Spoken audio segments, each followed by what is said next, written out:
You've been with someone for 22 years.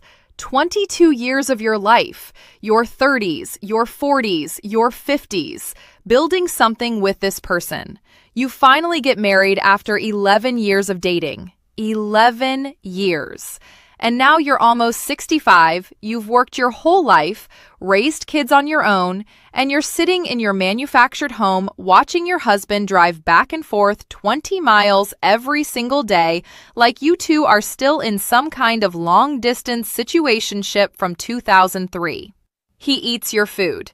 He uses your PC. He watches movies on your couch. He reads your books. And then, right before you get home from your job at 9 o'clock at night, he leaves, like clockwork, almost like he's got a timer set.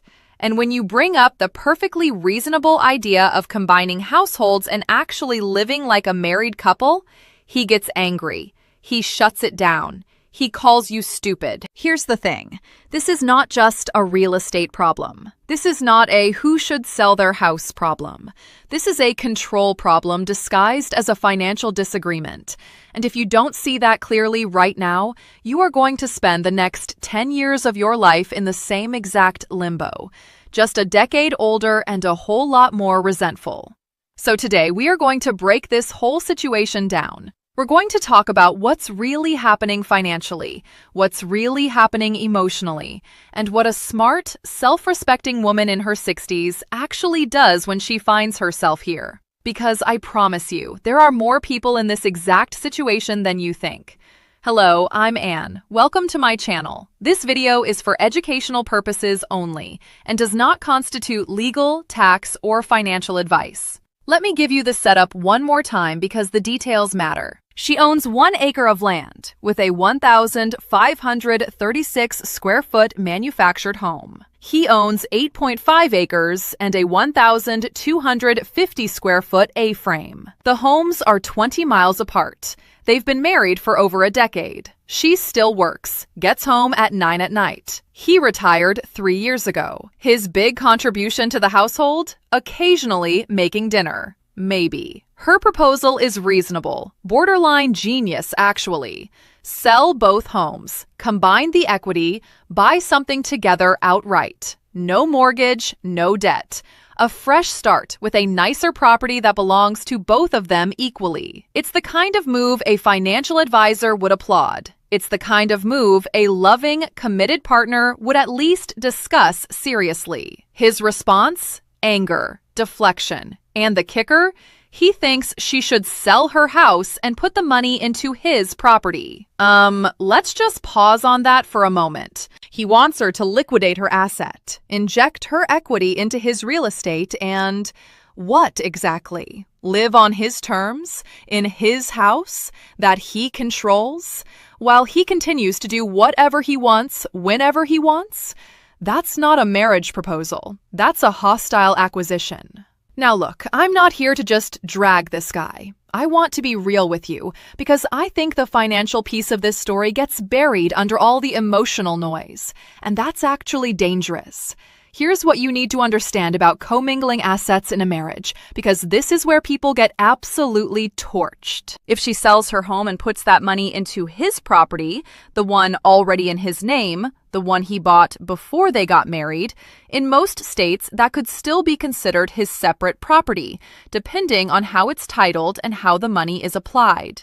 She could pour her life savings into his house and end up with very little legal claim to it if things go sideways. Some states have strong protections for this, some don't. But the point is, the risk is entirely hers. Meanwhile, he risks nothing. He keeps his name on the deed. He keeps control of the asset. And if this marriage ends, for any reason, she walks away having funded his home improvement project with her own equity. According to data from the National Center for Family and Marriage Research, the divorce rate for remarried couples over 50 is actually higher than for first marriages. People hear gray divorce and think it's rare. It's not. It's one of the fastest growing demographic trends in family law, and the financial consequences for women in particular are brutal.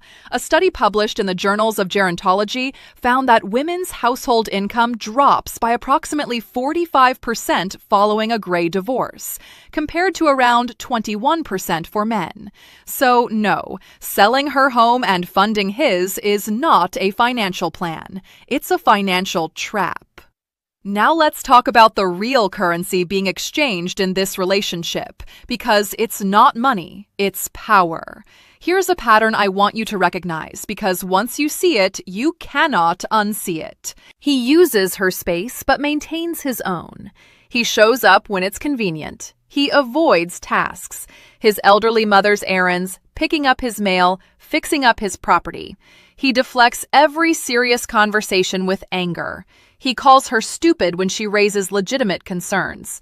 He's condescending to women generally, and he has rejected help, including from her own sons who offered to assist with renovations. What does all of this tell you? It tells you he is not avoiding the inconvenience of moving. He is protecting his optionality. His house is his escape hatch. It's the place he can retreat to when he wants to be alone, when he doesn't want to engage, when he needs to feel like he still has a world that is entirely his own. And that's fine. People need space. But here's the thing. He is enjoying all the benefits of her home, her labor, her companionship, her resources, while keeping a private exit strategy 20 miles away. And he has zero interest in giving that up. That is not a partnership. That is a one-sided arrangement dressed up in wedding rings. There's a concept in behavioral economics called loss aversion, the idea that people feel the pain of losing something about twice as intensely as they feel the pleasure of gaining something equivalent. And this is textbook loss aversion on his part. He doesn't see sell both houses, buy something better together as a gain. He sees it as a loss of control, loss of his private property, loss of the ability to shut the door on this marriage whenever he feels like it. And because he's loss-averse and also controlling, he has framed every single conversation about this as an attack. She brings it up, he gets angry. She gets labeled as the nag. He gets to stay comfortable. Nothing changes. Look, there's a difference between someone who is resistant to change because they're scared and someone who is resistant to change because the current arrangement benefits them entirely. Fear can be worked through with patience and couples therapy and honest conversation. Self-interest is a different animal. You don't talk someone out of self-interest by being more patient. You change the consequences. So what does she actually do? What does a smart, financially savvy woman do when she's here? First, and I cannot stress this enough, she gets independent legal and financial advice before she does anything. Not their joint accountant, not a friend, not her husband's pastor from the church where he's apparently charming and respectful. Her own attorney, her own financial planner. She needs to understand exactly what her current assets are worth, what her rights are in her state regarding marital property, and what a post-divorce or even post-separation financial picture looks like for her at 65. Knowledge is leverage. Right now, she's negotiating blind. Second, she stops making the financial argument and starts making the personal ultimatum. Not an angry ultimatum, not a threatening ultimatum, but a clear, calm, adult statement of what she needs. Something like, I need us to be in one home, living as a real married couple within a specific time frame. I need you to engage with couples counseling to address how you speak to me. And if neither of those things happen, I need to make decisions that are right for my life going forward. That's not nagging. That's clarity. There's a big difference. Third, she seriously evaluates her own financial position as a standalone unit. What does her retirement look like if she stays? What does it look like if she leaves? At 65, with presumably Social Security, potentially some retirement savings, and a paid-off or near paid-off home, she may be in a far stronger position than she thinks. A manufactured home on 1 acre isn't a mansion, but it's shelter she owns. That matters enormously. And here's the thing about this financial situation that I really want to land with you. She described exactly the right financial move. Sell both, buy together, own it outright. No mortgage at retirement age is a massive, massive deal. The average American retiree spends around 35% of their income on housing. If you eliminate a mortgage payment entirely, you radically change what your retirement quality of life looks like. You have money for healthcare, for experiences, for your children and grandchildren, for the unexpected. A home that's paid off is not just a real estate asset, it's freedom. She sees that clearly. She's been doing the math, and he is blocking it. The question isn't whether the plan is good. The plan is good. The question is whether he is a partner who is willing to execute a good plan alongside her. And from everything she's described, the answer looks a lot like no. Now, I know somebody watching this is going to say, but they love each other. They laugh together. You can't just throw away 22 years. And I hear that. I really do. Love is real. History is real. Shared laughter is real. But here's what else is real. Being called stupid by your spouse is real. Emotional contempt, which researchers like John Gottman have identified as the single greatest predictor of relationship failure, that is real. Watching your retirement years tick by in financial limbo while your husband treats your home like a hotel, that is real. You know what researchers at the University of Michigan found in a long-term study on marriage and health? They found that a bad marriage is worse for your physical health than being single. Chronic relationship stress raises cortisol levels, suppresses immune function, increases cardiovascular risk.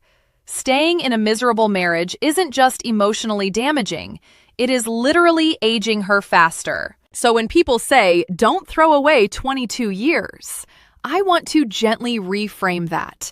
You're not throwing away 22 years. Those years happened. They're real. The question is, are you willing to throw away the next 10 or 15 or 20 years too? Because that's the actual trade-off on the table. Here's where I want to leave you. She signed her letter still in limbo, and I want to address that directly because limbo is a choice. I know that sounds harsh, but stay with me.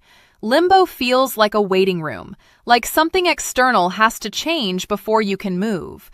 Like you're just sitting there, hoping your husband eventually wakes up and becomes the partner you married him to be. And in the meantime, you are working until 9 at night, funding a lifestyle he enjoys, and slowly bleeding resentment into what used to be love. But here's the truth. The most powerful financial decision you can make in this situation is a personal one. It's the decision to define your own bottom line and actually honor it. It's the decision to stop waiting for permission to build the life you want. It's the decision to take your equity, your time, your remaining working years, and your retirement and treat them as the precious, finite resources they are. She has sons who love her and want to help. She has a home she owns. She has skills, she has income, she has 22 years of evidence about who this man actually is. She doesn't need more evidence. She needs a plan. And the plan starts with one question, not should I sell my house, not should he sell his. The question is, do I want to spend the next chapter of my life building something real with this person? Or am I simply too scared to admit that this chapter ended a while ago? Because once you answer that honestly, everything else becomes logistics. If you're in a similar situation, financial decisions trapped inside a dysfunctional relationship dynamic, please do 3 things this week. 1. Talk to a fee-only financial planner about your independent retirement picture. 2. Talk to a family law attorney, even a 1-hour consultation, to understand your rights. And 3. Be honest with yourself about whether you're waiting for change or waiting for courage. You've worked too hard and too long to spend your best years in someone else's waiting room. Thanks for watching. If this hit home for you, share it with someone who needs to hear it. And I'll see you in the next one.